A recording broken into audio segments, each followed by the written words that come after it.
Okay, we're going to return to open session at 6:04.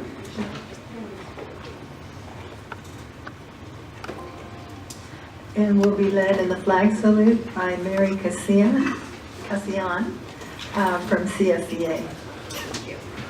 Everybody, please stand. Put your right hand over your heart. Ready, begin. I pledge allegiance to the flag of the United States of America and to the republic for which it stands, one nation, under God, indivisible, with liberty and justice for all. Thank you.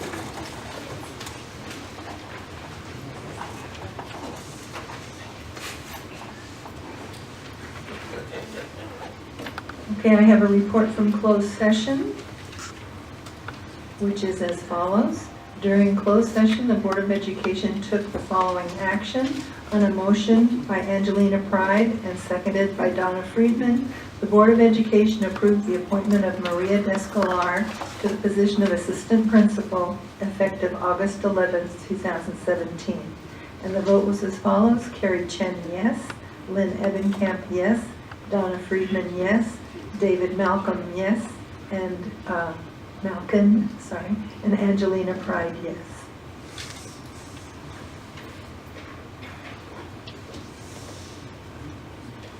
Now we have board recognitions. We want to thank the California School Employees Association, better known to us as CSEA, members for providing the refreshment for tonight's board meeting. And we're going to start right out with a report from their group. We'll have a spotlight report, and several members will share this, I believe. Sharon will start us out. Okay, we'll have a team. We'll do a tag team, right? Okay, I'm sorry. Exactly. Okay. Make a bunch of noise here. Okay. Good evening, Board of Education, Superintendent Mitchell, guests in the audience and cabinet.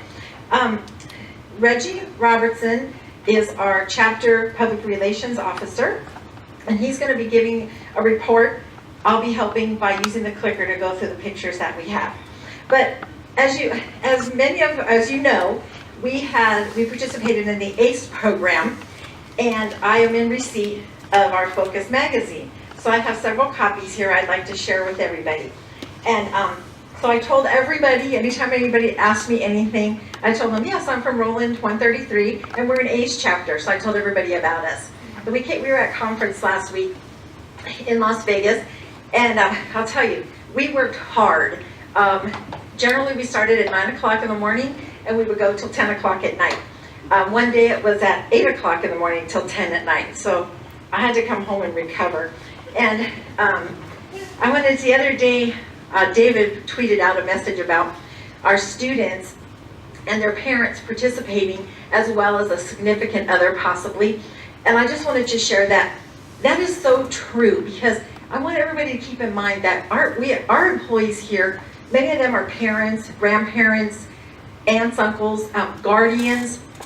And I thought about that because on Monday, I drove to Arizona on Sunday after coming home on Saturday from Vegas, because my granddaughter started kindergarten. And so I wanted to be there to see her. So I'm a grandmother, and I'm a significant other to my granddaughter. So I was very happy to be there. And she reported that she loves school. So I was very happy to hear that. So I'm going to pass these around. There's many, so I'd like to get as many as I can to people who participated. Alex and Dennis also, even though you weren't able to be with us that day. Sure. Sure. Thank you. And I think you'll need more. Just let me know, and I'll get some more. Okay. Thank you. I'm gonna, Reggie, I'm gonna turn this over to Reggie for a report. And like I said, I'll be clicking through the pictures. Well, first, okay. Hello, my name is President Robertson. And first, I'd like to thank the board, Ms. Mitchell, and everyone here who came out tonight. Thank you for coming and giving CSEA this opportunity to speak to you about, update you on what's going on in the CSEA. Tonight, I would like to talk to you about shine a spotlight on our building services as well as transportation. Now, if you ask anyone in building services, they will tell you that they are the foundation of the district. If you ask anyone in transportation, they would differ. But that being said, each one of them plays an integral part in how we get ready for the next school year. We spend a lot of time, as far as building services is concerned, they go out and they make sure that our campuses are ready for the next school year, ensuring that our students will be safe and have grounds that they can be proud of and say that they're a part of the district. They make sure that we have new doors in our buildings, paint the buildings. They also go out and do landscaping so that when the children go back to school, they can see have a sense of pride about what they're doing and where they are as they're learning. Also, they've taken an opportunity to come down to buildings, to the district office and help run wiring for backup batteries, just in case that we have a power outage and that we won't lose internet, or phone lines, so we can keep communicating with our parents, our students, and each site. Now, when you talk about transportation, that's near and dear to my heart, and I would like to tell you, as a bus driver, we do remarkable things every day. Each day we come in, we try to figure out how can we get our students to and from school safely. And we want to ensure good customer service with the parents as well, and with the teachers and principals. For example, this summer, we had several classes on trying to bring in new drivers. Now, some of those drivers will remain within our area and with Rowland, but the skills that they received from our training may end up taking some of them out of the district, and those districts will get the benefit of a well-trained driver. We've also brought in some experienced drivers to help make things safer and stronger. Our trainer, Mr. Curtis. No, that's our secretary. But that's not Mr. Curtis. That's not him either. That's definitely not him. That's not Curtis. We'll have to go back in a minute. Well, that's me. That's always that. That's Curtis. Let's go back to Reggie. Well, that's me. One of the things we also, well, since you're on me, I was going to talk about me. I like me. Thank you. Okay. Right there, we were taking care of our mandatory training. I'm proud to say we had it all done in one day, with the exception of maybe one driver, who we had to later on have them take their test. But we were able to get it done in a timely fashion with the help of technology by providing tablets for us so we can get it done in one spot. So we were able to get all of that done as well as have drivers get on their routes. So come Monday, everyone is ready to go. We'll be on the buses, everyone has the opportunity to test drive their routes and make any necessary corrections before the day begins. Now you can go on to Mr. Curtis. Thank you. And there's Mr. Curtis instructing one of our drivers on how to do a proper pre-trip. And if any of you ever had the opportunity to observe a pre-trip, you will know that it takes a little bit of time, and it's very important part of what we do. Because before we leave the yard, we have to ensure that every part of the bus is working properly. Sometimes that doesn't happen, and we have an incident where a piece of the bus is not working properly, and that bus is going to be put down. Because we have such great technicians that are working on our buses, it usually takes them about a couple of minutes to get another bus ready to go and out on the street. So we don't lose time getting our students to school on time so they won't miss the opportunity to learn. Next slide. Next one. Next one. Okay. well, that's building services. They only had one picture for us, but I mean, they did a great job digging a hole. Must say. They did a wonderful job. Look at that.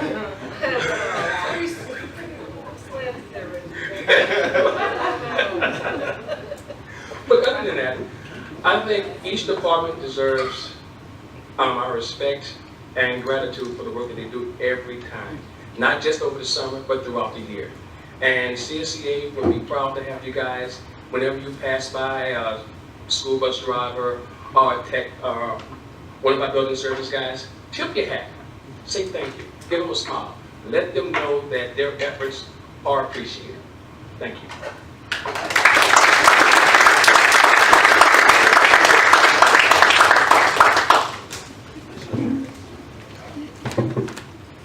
Thank you. Next, we'll move on to the superintendent's report. Perfect, thank you very much. I will echo those comments that Reggie has made in terms of the work that has taken place this summer. Our CSEA team has worked tirelessly to prepare our schools for our students' return on Monday. And so even though there was only one picture of, as Reggie says, digging a hole, they have been working very, very hard, making sure that our schools are ready from a safety perspective and aesthetics perspective. That happened to be a picture at Santana, which looks significantly different today than it did in that picture. It's quite beautiful. So if you have the opportunity to stop by, please do so. I wanted to share that on Tuesday we welcomed back our certificated staff. So on Tuesday they came back to work to prepare and begin the 17-18 school year. And so they worked at their school sites with their staff to have their staff meetings and so forth. Yesterday was a full professional development day led by our principals at the local sites. And then today was our district-wide kickoff and our district-wide welcome back, which was pretty fun. We had a good time. So it was really exciting to see all of our employees, all of our certificated employees together. And then I'm also pleased to say that on the 18th of August, which is Friday, is our classified kickoff and welcome back. So we have 2 different sessions for our classified employees. And then last, but certainly not least, I wanted to share with you that our 2017 to 2020 LCAP, which was approved by the board on June 13, 2017, was submitted to LACO, to Los Angeles County Office of Education, and they have reviewed the document and gotten back to us. They've made a few recommendations for minor corrections, which are not substantial and do not affect our district's adopted budget. So we expect to receive written approval prior to the August 15th deadline. That's it for me. Thank you. Next month we'll have a lot of reports probably. Okay, next item is nutrition services program update. I think Mrs. Davila is going to come and give us a report on the nutrition services department and let us know what's going on with the programs.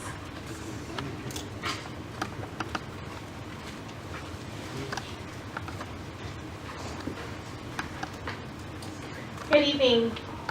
I'm happy to be here to represent Nutrition Services and to share information updates on the child nutrition programs.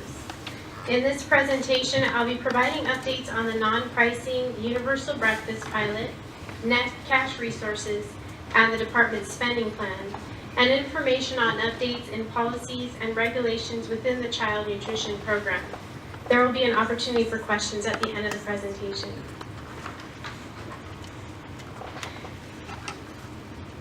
Nutrition Services supports the vision of the district and expects and accepts nothing short of excellence. We work to support academic achievement by providing nutritious, balanced meals to students. We support ongoing education for our team members and provide frequent opportunities for training to Nutrition Services staff, all in an effort to provide excellent service to students and their families. Nutrition education and marketing is key when encouraging anyone to consume healthy foods, and we strive to promote healthy eating practices starting at a young age. In addition, we collect student feedback on various food items by piloting new foods at various school sites and among different grade levels. Student feedback allows us to serve food items that are more visually appealing and tasty, while still working within the restricted dietary requirements set forth by the USDA. Nutrition Services operates a national school lunch and school breakfast programs. In addition, we host seamless summer meals during the summer months when summer programs are in session. We operate the after-school snack program at 10 school sites. We have a small catering program and vend beverages to students outside of the meal program, which is considered a la carte vending. Now I'll present some updates on the non-pricing or universal breakfast pilot program.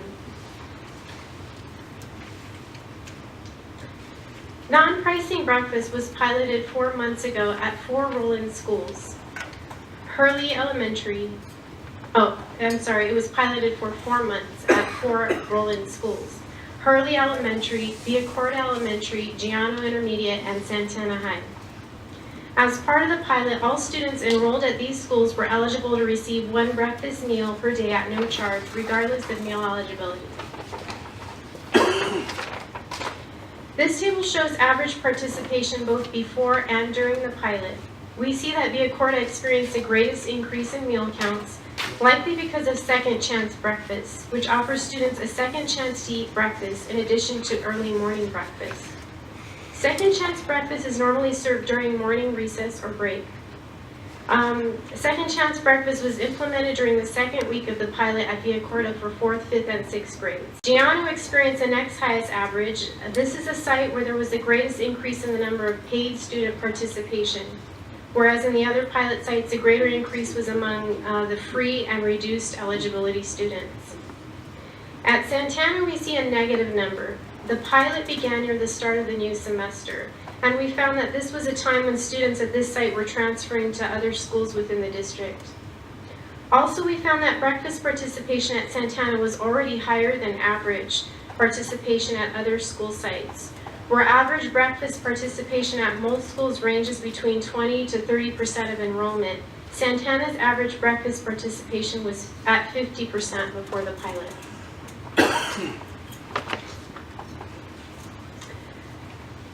The pilot of non-pricing breakfast included schools with higher percentages of students that were eligible for free and reduced price meals. So we found an increase in participation among students eligible for free or reduced price meals. Among these schools, those with slightly higher percentages of paid eligibility students showed an increase in the number of paid eligibility student participation.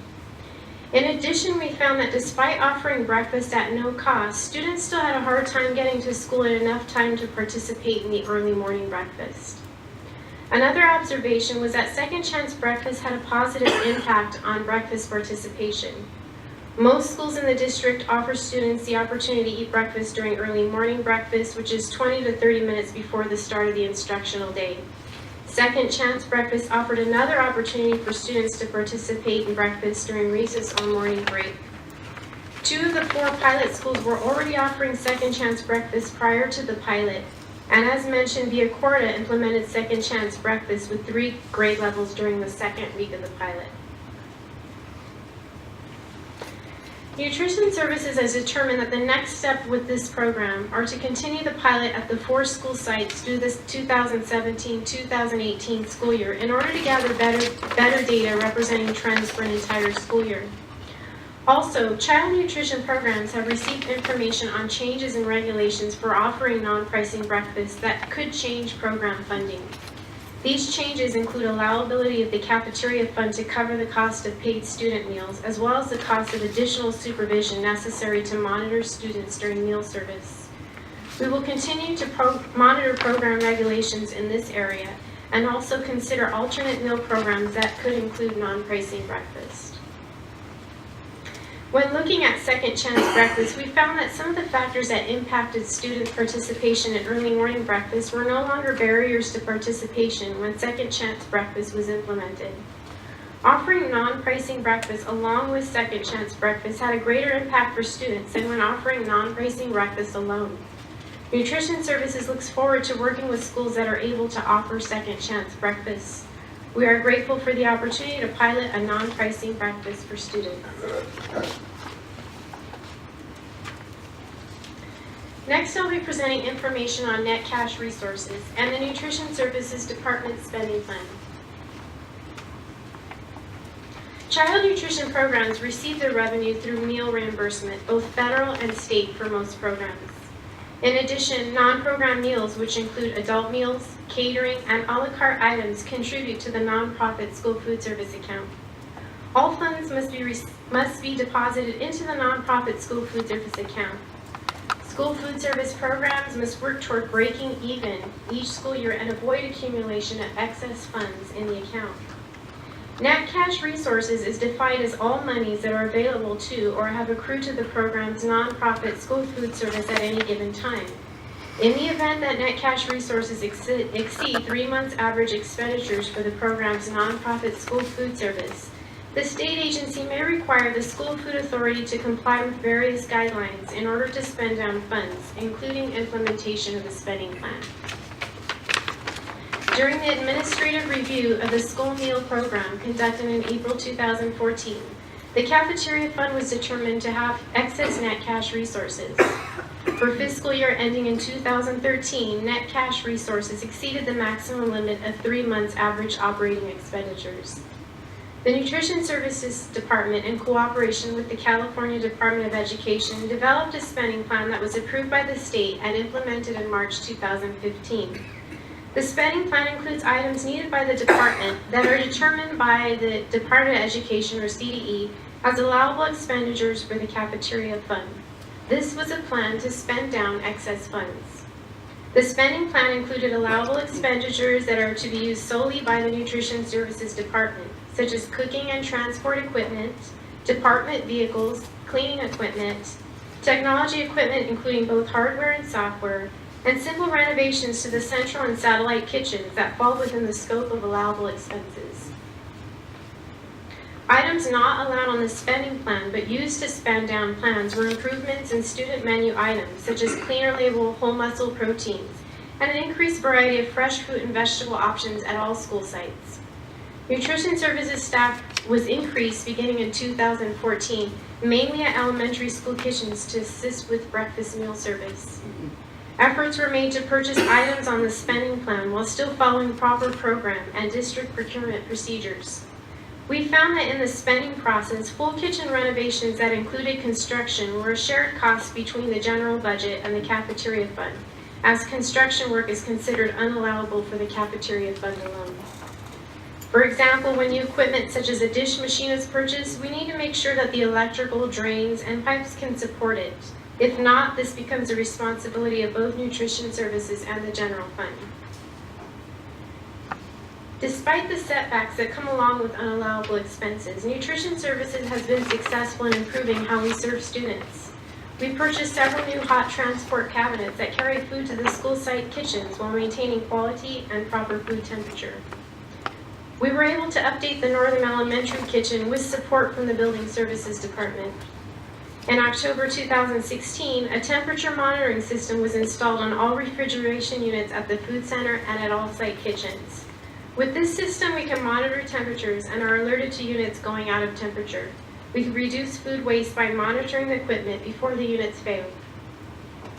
The most recent update was to the department webpage. We recently launched the department's webpage that includes our monthly menus, nutrient information for the items we serve, and identifies possible food allergens. The website also has a feature that will allow students to rate particular food items. It also has information that promotes wellness by providing brief articles, and health and wellness for students and families is included. The webpage is located at www.rowlandnutrition.org. We're very excited about this. Finally, a quick review of policy and regulation changes within the school child nutrition programs.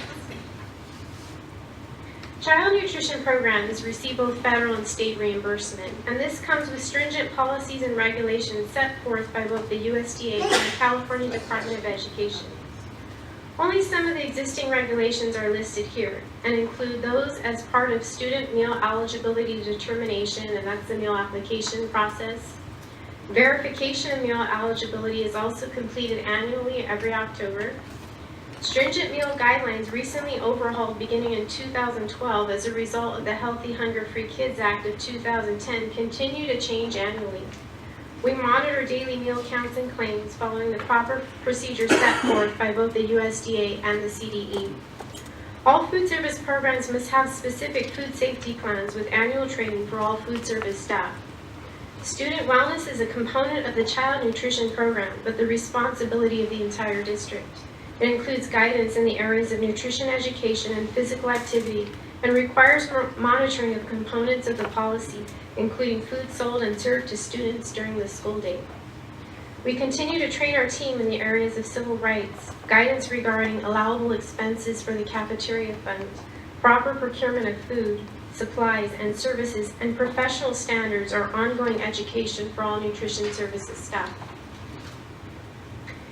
Effective July 1st, all school food service programs must have a procurement plan and code of conduct in place. This plan guides staff responsible for the procurement or purchase of goods and services on the proper way to go about making these purchases. The Code of Conduct is a guide of written standards of conduct to cover potential personal and organizational conflicts of interest. The written standards must govern the actions of the agency, employees, and all others who engage in the selection, award, and administration of contracts funded by federal awards.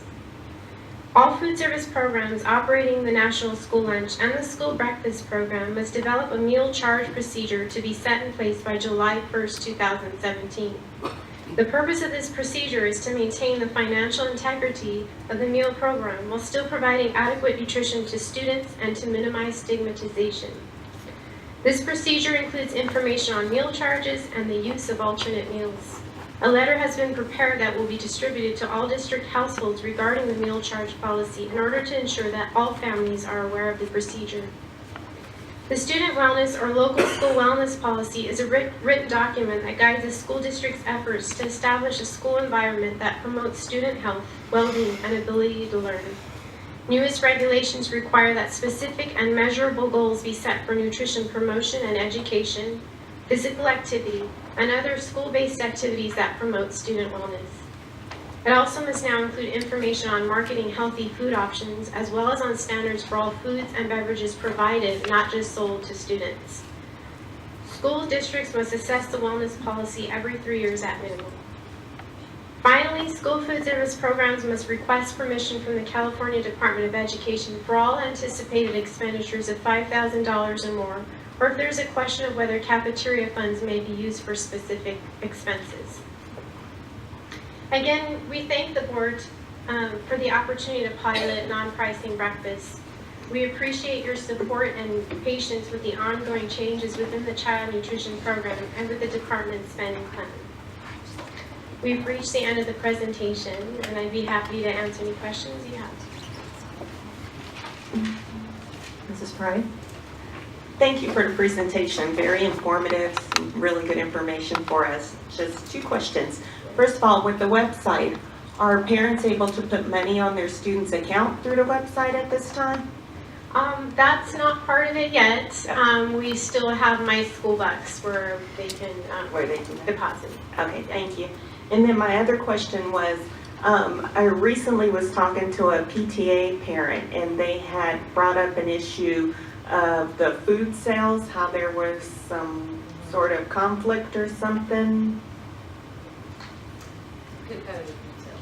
Oh, okay. So, Is that what it's called? right, it's Smart Snacks in School was another law passed by the USDA.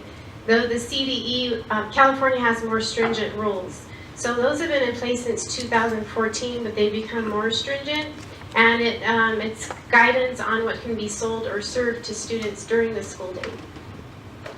So does this mean that the PTAs and PTOs can no longer do the food sales for fundraisers that they used to do, or is there just more rules and regulations that they have to comply with? They can do food sales, but nutrition services is, we have to monitor what they're serving. So they have to submit a food label showing food specifications and an ingredient list.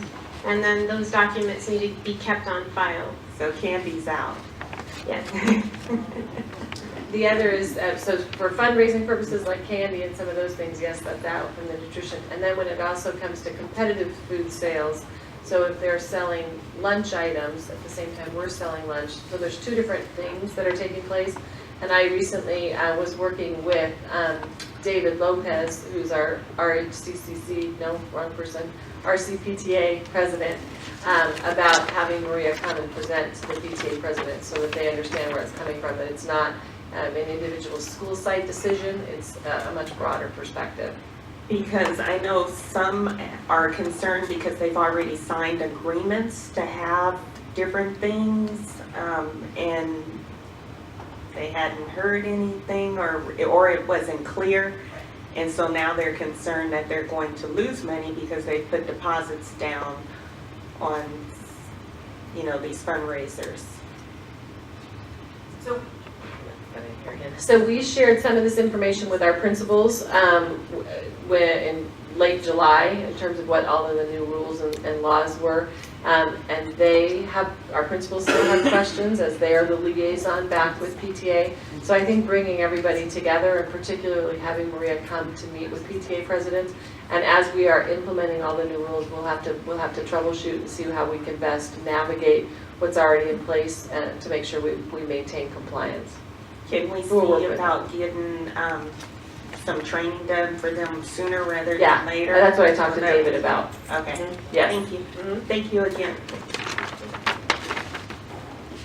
Donna? Thank you for a great presentation.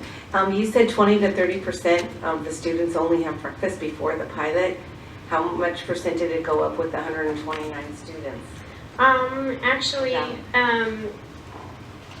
typically, so let me just go through. Currently, 20 to 30% participate. So Santana remained the same at about 50%, and it varied among school sites. So currently, it's still between 20 to 30%. Okay. We saw Via Corta go up from 20 to 42% with second chance breakfast. Okay. And then break even means the district isn't really having to pay for this program?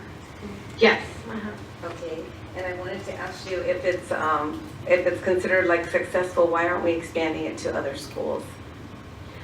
So the break even was pertaining to the nonprofit school food service account. So our account, we're supposed to break even. We're not to make a profit. The success of second chance breakfast or non-pricing breakfast, a couple things.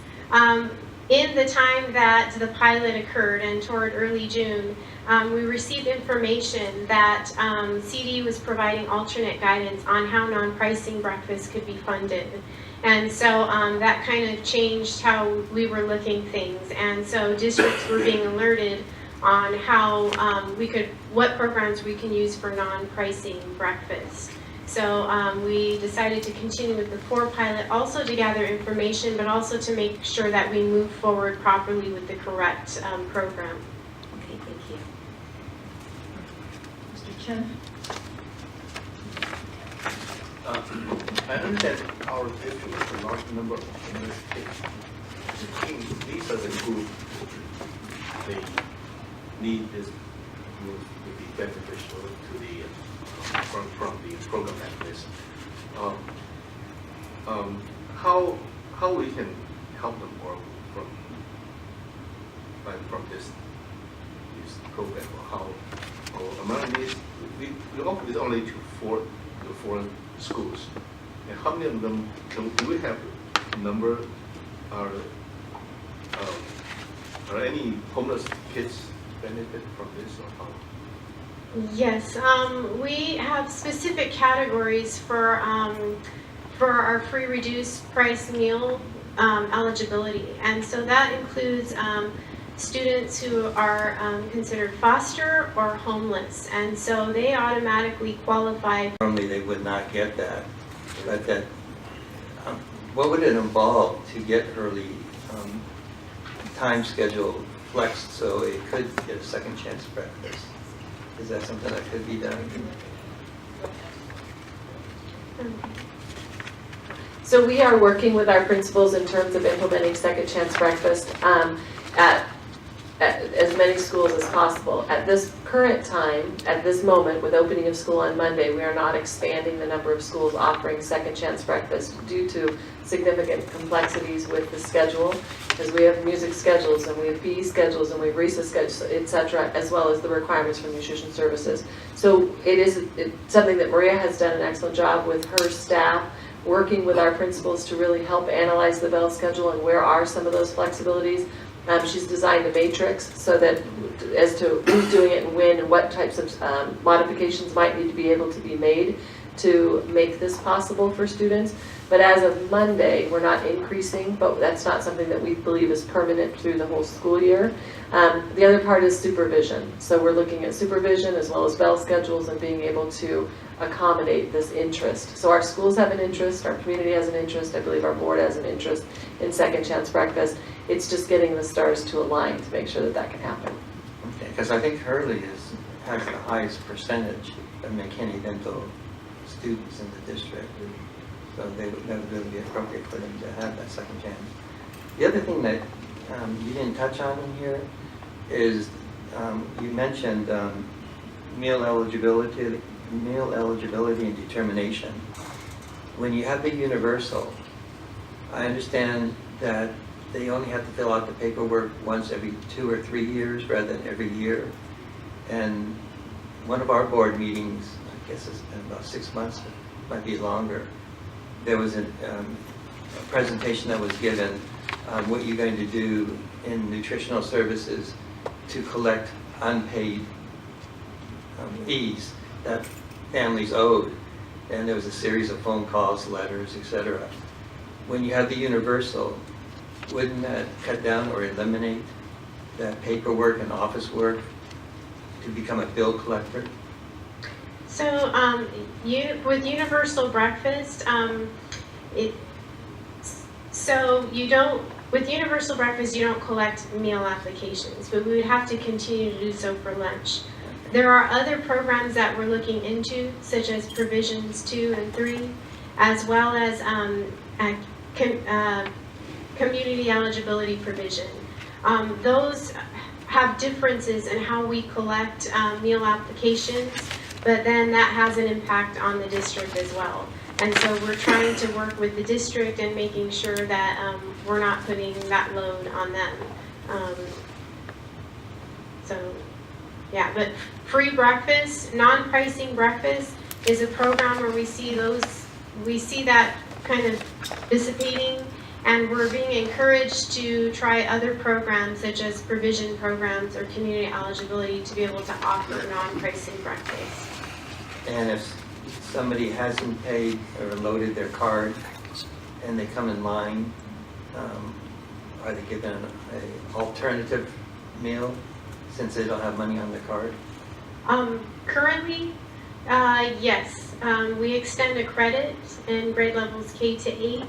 And then once they reach that maximum credit limit, we offer them a meal. We continue to offer them a courtesy meal. And what's the courtesy meal? It's a sandwich, which is a second entree offered to all students, all side items, and a trip to the salad bar and milk. Any other questions, Mr. Malkin? I have a couple. On slide 7, the one that you have the 4 schools listed, do any of those numbers tell us the students that are participating that are not free and reduced? No, but I have that information with me here. So when we look at Via Corta, for example, where we implemented second chance breakfast, prior to the pilot, we had 1 paid student average per day participating, and during the pilot, 6 paid students participated each day. All the schools selected for the pilot have a very high free reduced meal eligibility. So we would see that, for example, Giano, whose meal eligibility is at about 90%, had higher increased paid participation. So before the pilot, an average of 7 students participated in breakfast each day, and after was 20, and that was mainly during their second chance. So we would say that the higher the free reduced, the higher the number of free reduced participation, higher paid would be higher paid student participation. On slide 14, you talked about some component in there was decreasing the food waste. And how do you measure that? How much food is wasted before and now? So this temperature monitoring system, we receive alerts all night. And so we monitor those temperatures to make sure those units stay at a good temp. And if they don't, we return to the kitchen and we load it and send it back. So that's how we take care of our food so it doesn't go bad. Yeah, I wasn't thinking along those lines. I am concerned about food waste, and I wonder how it's going with the student meals, the throwaways, the foods that they're not opening at all, but still has to be thrown out. There's some talk about trying to see if they could go to homeless centers or recycle some way. Have we done anything in those along those lines? Yeah, yes, we have. After our last conversation, I looked into different types of agreements on food donation agreements, and was working with our Family Resource Center to see if they had the ability to take some of our non-perishable foods. Of course, foods that are perishable, hot foods, we can't donate. That has to be discarded.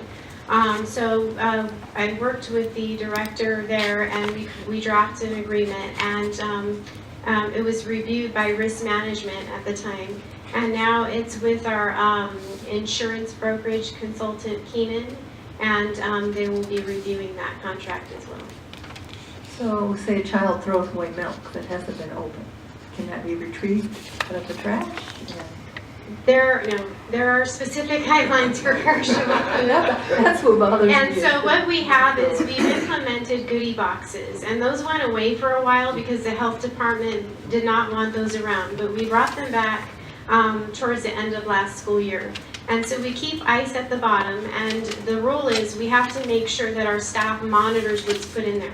So if a child puts milk in that goodie box on ice, we immediately have to put it back in refrigeration. So, but if we're not sure, because it gets pretty busy, those items are discarded. But our staff is pretty good about making sure we're saving those items. Okay, thank you. What I noticed when I was working the food line were that the students were very selective on what they did select. And they pretty much consumed everything they selected. Any food that was left over was food that was still on the tray line that wasn't selected.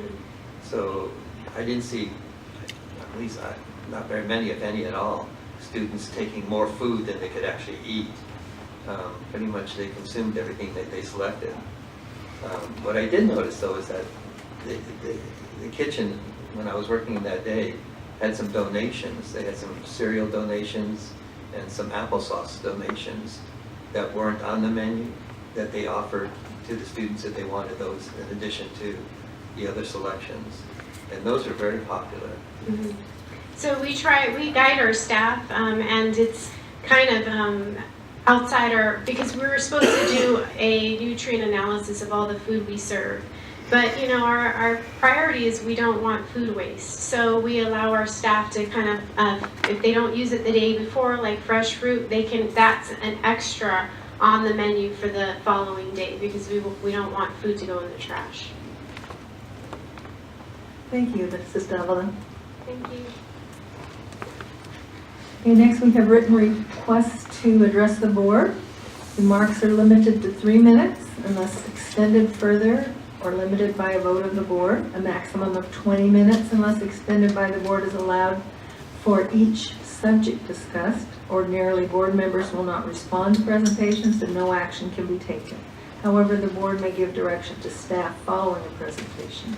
Dr. Mitchell, we have 3 comments. Mr. Humphreys?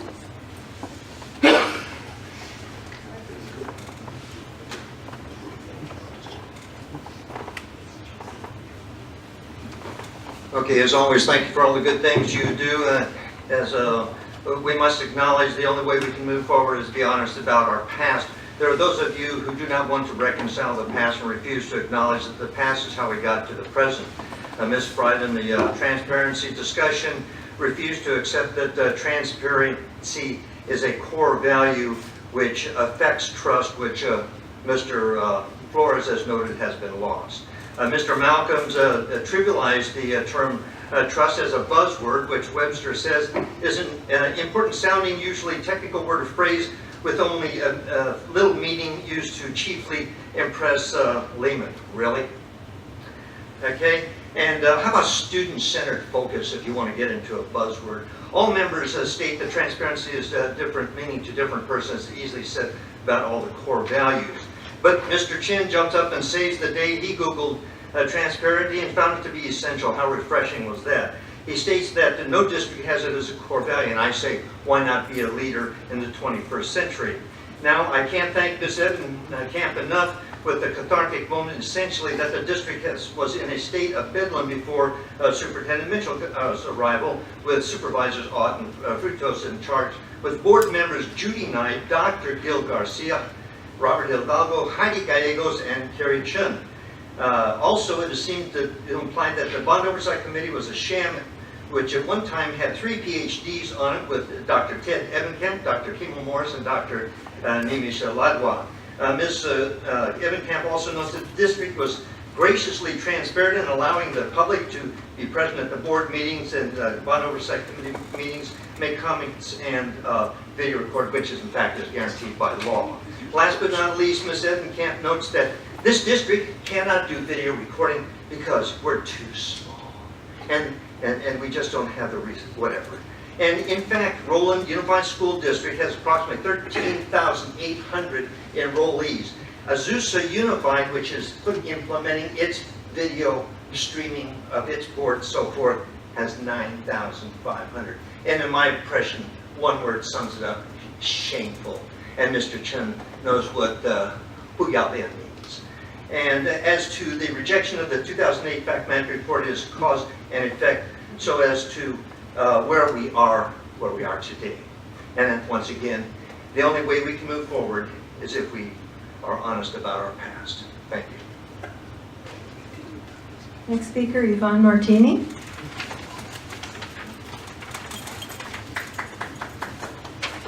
And team.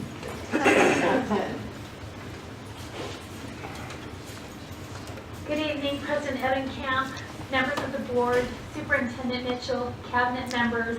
My name is Yvonne Martini. I'm a TK teacher at Hollingworth. I'd like to introduce Carol Noren, a TK teacher at Oswald, Jennifer Austin, a TK teacher from Shelling, and Cynthia Brett, a TK teacher from Joliet. And the others who couldn't make it are with us in spirit. I'm speaking specifically to the leadership of Rowland Unified School District with a grateful heart. We stand before you truly thankful because you provided a 3-hour aid for a TK class of 20 or more students.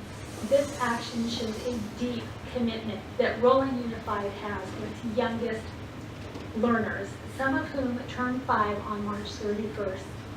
And a TK aid will support students cognitively, physically, social, emotionally, but most of all, you have provided the safety that we feel so confident going into our new school year, feeling confident that our kids are going to be well taken care of, safe, and we are so grateful. Thank you all. Thank you. Next speaker is Shay Lohman.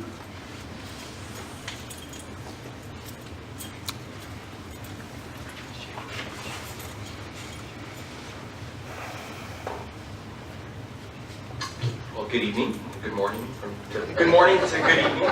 I'd like to begin by congratulating Dr. Mitchell on another inspiring welcome back experience this morning. I know myself and my colleagues left this event feeling energized and ready to begin the year. The Association of Rowland Educators wishes the Rowland family a fantastic start to the 2017-18 school year. We are all very excited at the opportunity to provide an increasingly engaging and innovative learning environment for our students. As a union, we are very proud of the work that we have accomplished together the past few years. We have increased compensation for our members and worked together with management to create stronger contract language that has improved working and learning conditions across the district. However, our ability to continue to advocate for our members as a union is in jeopardy. This year is an extremely important year for the future of our union and public sector unions, such as CSEA, all across the nation. It is almost certain that the United States Supreme Court will hear the case Janice v. AFSCME this spring. It is widely predicted that the court will rule against the union in this case, and in doing so will make the collection of fair share fees unconstitutional.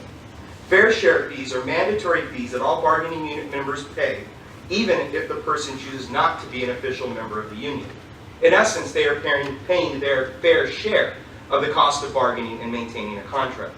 In short, by next summer, is it extremely likely that our employees will have a right to cease being a member of ARE. We are asking them to think about the long-term consequences of this decision. If enough of our members leave the union, we will simply not be able to continue offering the same level of services and advocacy. Let me take a moment to remind us of some of the accomplishments that the union movement in the United States has accomplished over the years. Weekends and lunch breaks, paid vacation, FMLA, sick leave, Social Security, minimum wage, the 8-hour workday, overtime pay, child labor laws, occupational safety and health act, 40-hour work week, workers' compensation, unemployment insurance, pensions, workplace safety standards, employer health care insurance, collective bargaining rights, wrongful termination laws, age discrimination laws, whistleblower protection laws, Employee Polygraph Protection Act, Veterans Employment and Training Services, sexual harassment laws, Americans with Disabilities Act, holiday pay, privacy rights, pregnancy and parental leave, military leave, the right to strike, high quality goods and services, and free and universal public education for all children. Throughout the year, we'll be engaging every one of our members in explaining the importance of having strong union values. Hopefully, the community and the management of RUSD have seen how the union can be a positive influence for change and will also support union values. Again, we look forward to an amazing year here at Rowland Unified. Thank you. Thank you. Next, we have a public hearing. We will hold a public hearing regarding the Personnel Commissioner vacancy to solicit the recommendations and comments of members of the public regarding the intention to accept applications, interview, and appoint a Personnel Commissioner. We're going to open the public hearing at 6:57. Are there any comments that anybody wants to come up and make, or questions?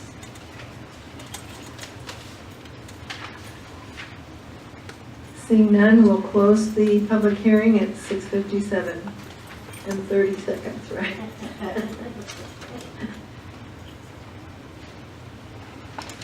Okay, discussion items. We have a memorandum of understanding between Rowland Unified School District and the Mount San Antonio Regional Consortium. May I have a motion to approve this memorandum of understanding between Mount... Recuse myself because that's my employer and I'm part of the AB 104 block grant.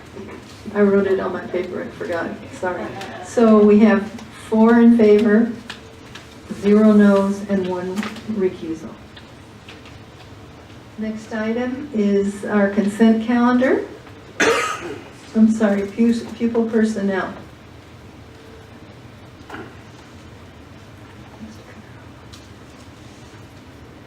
I need a motion to readmit student number 16-1705 to the Rowland Unified School District effective August 11th of 2017 with placement at Nogales High School. Mrs. Friedman gave the motion. Mr. Chen seconded it. Those in favor? Aye. Opposed? Motion carried. Next is the consent calendar. No items were pulled for discussion. So may I have a motion to approve and ratify items on the consent calendar? I make a motion. I'll second. Moved by Mrs. Pride and seconded by Mrs. Friedman. Those in favor? Aye. Opposed? Motion carried.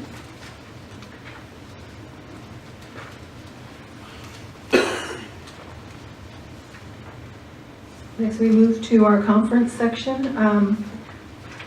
We'll be having a notice of an upcoming public hearing regarding sufficiency of instructional materials on September 14th of 2017. The board resolution will then be forwarded to the county office. There's no vote on this, just an announcement so the public is aware. We'll move on to board member comments, and we'll start tonight with Mrs. Pride. Thank you. This will be very brief. I would like to thank Building Services and Transportation for all their hard work, as always, and thank you for your report tonight. I also want to thank CSEA for all that they do and for all of your hard work in support of the students in our district. Let's see, also Nutrition Services, again, thank you, very informative report, I appreciate it. I think it gave us a lot of insight on what's going on with Nutrition Services. National Night Out turned into National Rain Night Out, at least at Shadow Oak Park. We had several rain bursts and lots of thunder, and a poor lady fell walking up there, so I ended up driving her home. That was my National Night Out. But it's still a nice event in our communities.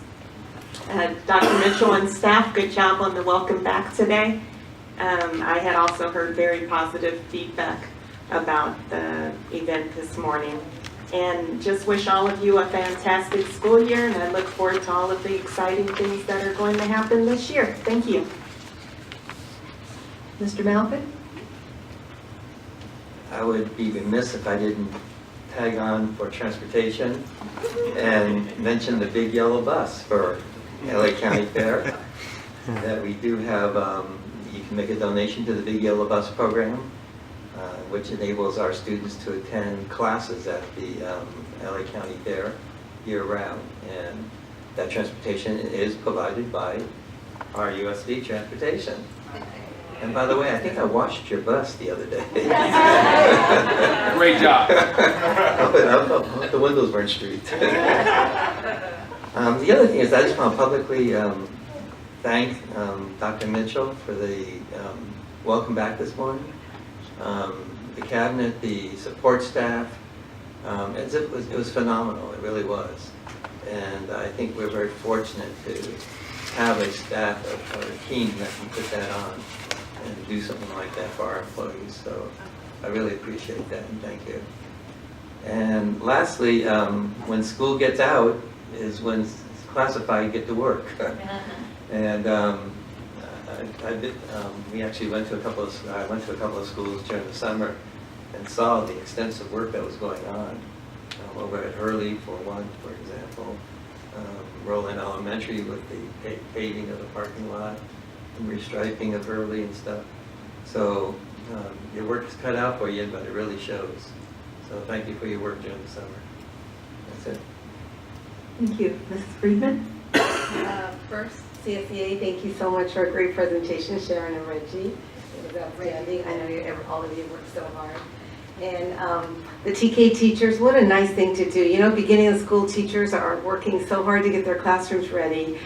I know what it's like after 36 years, and every minute is like, oh, I could do this, and your mind is even at home what you can do. And you guys took the time to come over to say thank you because we approved having aides, which is wonderful, and you deserve them. And thank you for taking the time. I hope you tell your colleagues that that was a really nice thing to do, and we're really happy to do that.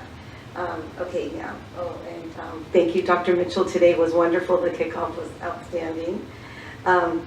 I don't know if anyone saw this, but 2017 Best of the Best, Reader's Choice. I had lunch with a friend of mine, and she said, look, you're the best school district in the world, or whatever, in the city. The 3 newspapers. So I was like, yeah, how nice. I also got one, so I knew that already.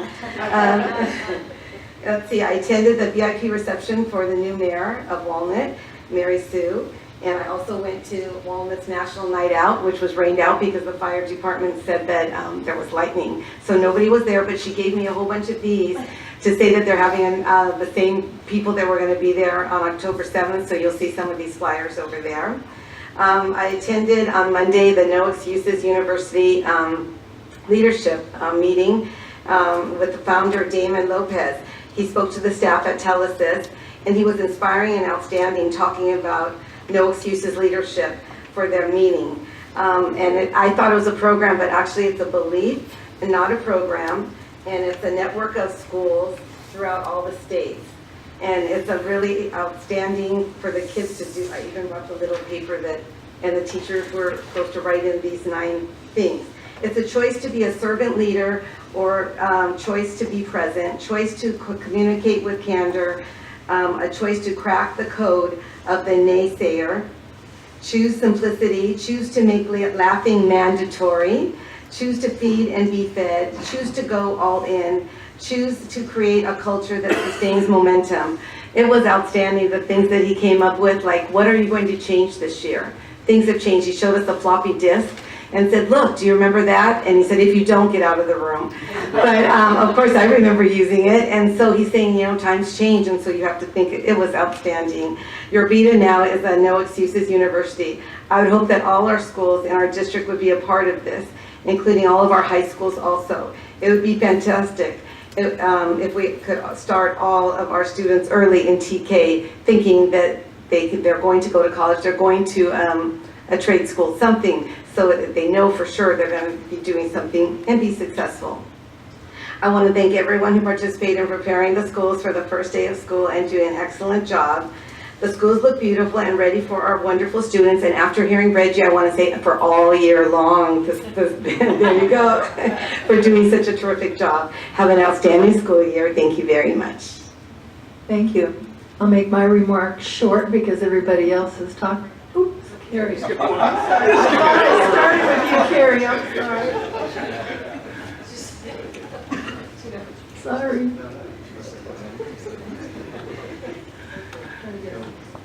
Yeah, I had that's where I had an opportunity to represent the board, attend the initial night out at the city of La Puente, and I met city officials there and the city industry captain. I thank them for their work to provide a safe environment for our schools located within their city boundary. The safety environment for our students to study, to learn, and also to work. So they're very happy to see me be there. I'm the only one representing the board. Yeah. We had a very informative presentation tonight from the nutrition department, and learned a lot from you. And the transportation, building services. Good job. Thank you. Finally, I'm very sorry I missed the fun this morning. I wake up early and I put on my shirt that I agreed with my colleague to wear, but I got a phone call. I had to take care of some emergency business. So I would say welcome teachers, certificate employees. Yeah, apologize for missing the fun. I want to see the video and see that. So yeah, I promise I won't miss the second one, the CSEA work. So that's it. Thank you. And summer is over, so start school is going to start. We are looking forward to it. Thank you. Okay, again, mine will be short. I just thought today was a wonderful event. Staff, Dr. Mitchell, and the administrative team that did all the work. I know Gina worked really hard on it. She's kind of an unsung hero with our district. We don't mention her name very often, but we do appreciate the work she does. It's gotten to be that our employees really look forward to our get-togethers that we have at the beginning of the year and at the end of the year, and they're very meaningful. It gives them the understanding that they are appreciated, and we see the good things that are happening in Rowland. We know we can do better, and we'll continue to do better, but we're getting there one step at a time. So I think that's probably enough for me to say.